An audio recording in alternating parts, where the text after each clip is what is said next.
Saluton, mi parolas Esperanto. Vous n'avez pas tout compris, c'est normal, c'est de l'espéranto, une langue méconnue, née au 19e siècle et parlée dans 125 pays.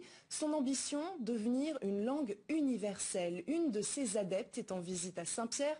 Pour Laure Patas-Dillier, l'espéranto est une langue, mais aussi une façon différente de voir le monde. Nadine Priam et Aldric Layton l'ont rencontrée. Ici, dans cette librairie, comme dans toutes celles de France, vous ne trouverez pas d'ouvrage en langue espéranto. Malgré l'intérêt qu'elle suscite, seules les associations spécialisées distribuent des méthodes d'apprentissage, on l'a dit, pourtant 10 fois plus facile à assimiler que les autres langues. L'espéranto, c'est un jeu d'enfant, c'est comme un Lego. C'est une langue dont on a remarqué qu'elle est 10 fois plus facile à apprendre que les autres. C'est mesuré, c'est vérifié.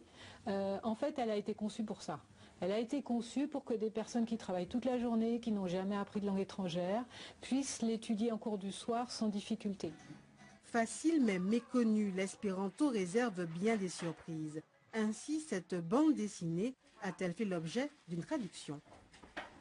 Par exemple, là, on voit le capitaine qui dit « Ah, la montagne comme paysage, ça ne me dérange pas trop », qu'on peut tout à fait traduire en espéranto. « La montaro, kiel paisaggio, tute ne ĝenas min ».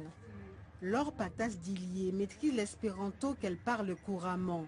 Sa rencontre avec cet univers ne date pourtant que de 3 ans, une aventure linguistique et militante. À l'occasion des élections européennes de 2009, je suis tombée sur un tract espérantiste que j'ai mis dans un coin, mais ça a trotté dans ma tête. Et en 2012, je me suis dit, tiens, je vais apprendre l'espéranto. Pourquoi pas? Effectivement, c'est très amusant, je me suis bien amusée. Au bout d'un an, j'avais atteint un très bon niveau, je parlais couramment. Et aux élections européennes suivantes, en 2014, je faisais partie du parti Europe Démocratie Espéranto et on m'a proposé d'être tête de liste pour l'Île-de-France.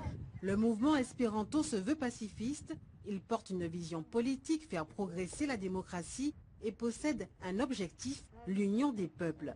Pas de statistiques sur le nombre d'usagers, mais le dernier congrès mondial annuel a rassemblé 2700 personnes. Ici à Saint-Pierre, Laure Patas-Dillier ne s'est pas sentie désorientée, au contraire. Ce que j'ai trouvé très intéressant aussi, c'est cet îlot de francophonie au milieu d'un monde anglophone et cette population qui est enracinée, qui tient à sa culture. Et je trouve que c'est très important d'associer la défense du français et la promotion de l'espéranto. Pour moi, c'est deux causes qui me tiennent à cœur toutes les deux et qui sont associées étroitement. L'informaticienne aux finances publiques poursuit son voyage en terre insolite et entend bien en récolter un jour les fruits.